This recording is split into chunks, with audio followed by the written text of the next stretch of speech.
Welcome to Small Arms Solutions. Today we're talking about Windham Weaponry. This is a company that's definitely out there. It's definitely been a company that has been very, very successful in making extremely high quality rifles.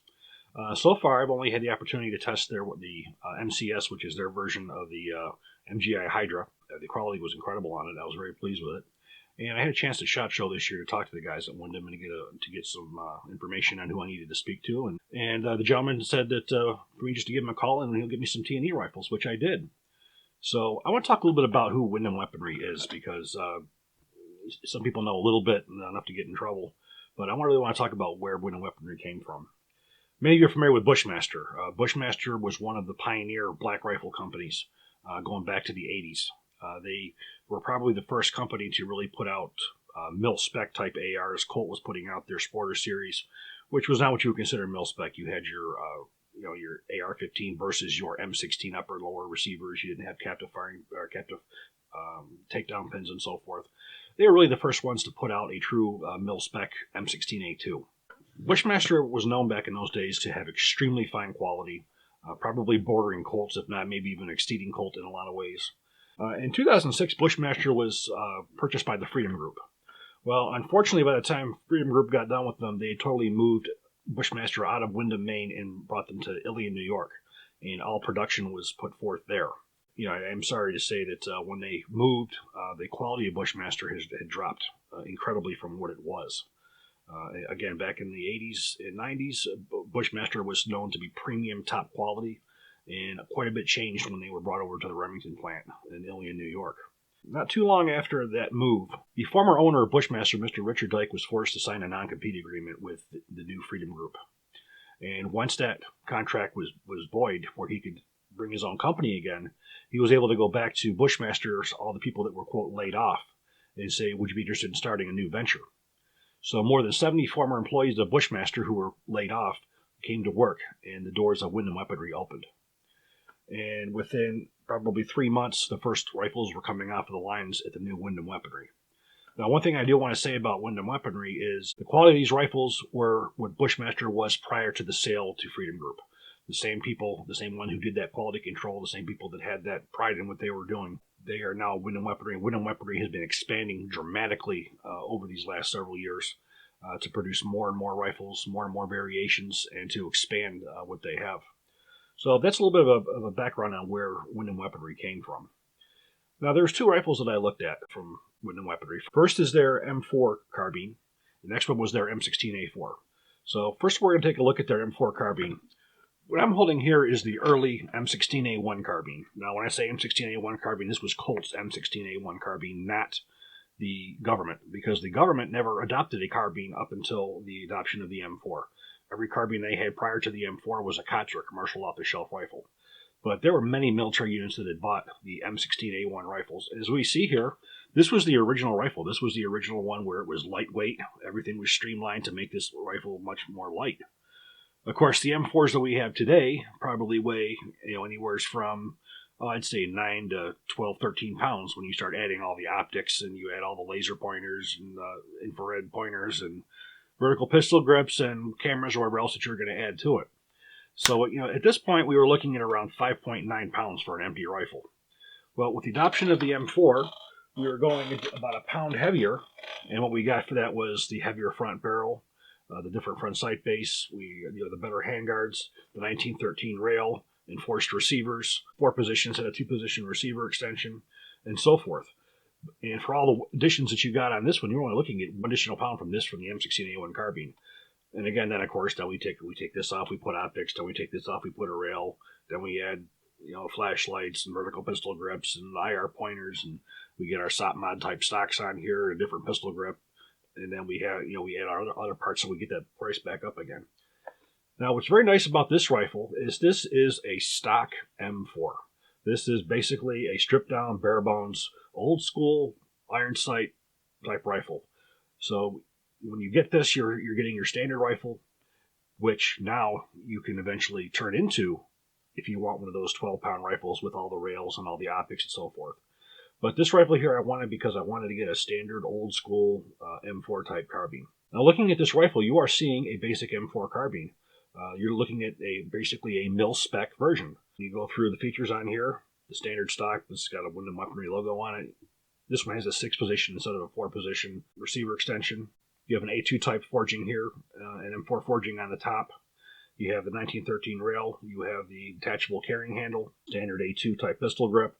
You have co-witness on the right-hand side here to see what condition the safety is, whether it's safe semi or in other cases auto or burst. You have your standard delta ring. You have your double heat shield handguards. You have the same chromoly and vanadium barrel with the A2 compensator. You have the standard front sight post, square front sight post. The bolt on here is your standard Carpenter 158. The carrier is standard M16 type. You have all the basic features of the mil-spec M4 carbine. So we look at the fit and finish of this rifle. I have to say the fit and finish of this rifle was very, very impressive. Again, it's what Bushmaster used to be. No machining marks, very, very well made. What we're going to do now is we're going to take this to the range and we're going to see how it shoots.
The ammunition that we have for this rifle was the Black Hills 55 grain full metal jacket and Black Hills 62 grain ammunition as well.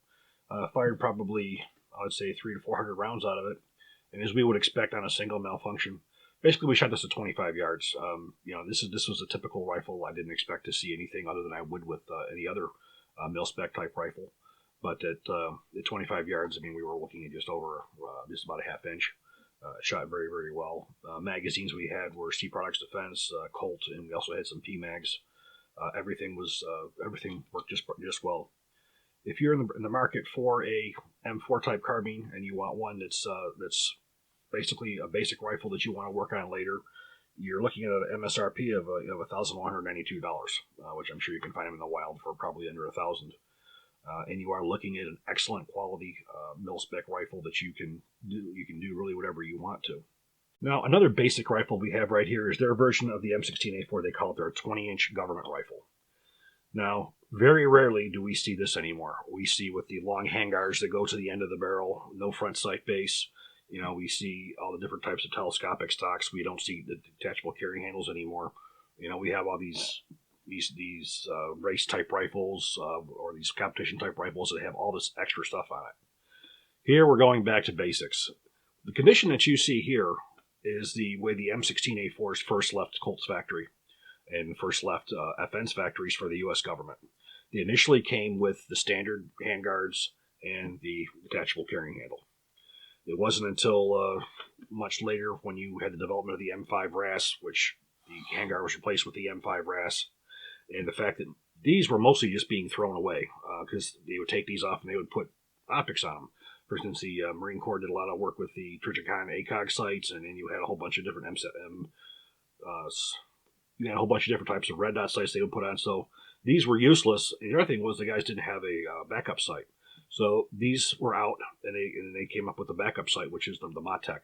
And then these were coming from Colt and FN with M5 RASs and Matek backup sights. But the version that you see here is, again, the original version of the rifle. Windham has done a beautiful job at bringing the public a general-purpose M16A4 type rifle, which you basically have the A2 5/8" longer stock, which has the foam-filled nylon, very, very durable stock. Again, you have your 1913 rail that comes on the top with your removable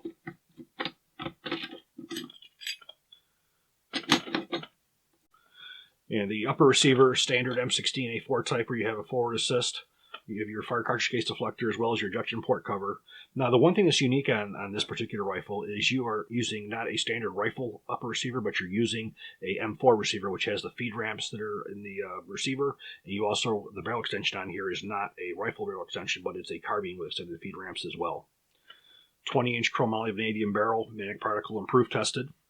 Standard A2 compensator, square front sight post. So you have basically a standard 7075 T6 aircraft aluminum forged upper and lower receiver, mil-spec type trigger. This one broke around 7.5 pounds. A2 pistol grip, and you have your boss captive front pivot and rear takedown pins. So this rifle gives the person the choice to have a good old-fashioned stock M16A4 without any kind of optics or anything on it. So again, you could use this as your building block. You can use this to put your rail of your choice on. You can knock the front sight base off and put a low profile, different muzzle device or put a suppressor on here, and go back here and put whatever optic that you so choose. And if you chose to put on some kind of another stock, you can do it as well, but it gives you the basic block. And I tell you, I tend to like the original rifles. Unfortunately, my eyes aren't what they used to be for as far as being able to use the iron sights. But it's really cool to see something that is just a battle rifle where you don't have to worry about your batteries going out or your tritium going out. You still have that traditional iron sights. So we're going to take this one to the range and we're going to see how this one shoots.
Well, as expected, this thing shot flawlessly. We put about 400 rounds through this one as well. This was, again, I had some federal XM855, so the regular M855 ammunition, as well as some of the 77 grain OTM. There's a difference between the barrel on the A4 versus the M4 that Windham Weaponry offers. The barrel on the Windham Weaponry M4 is a 1 9-inch twist.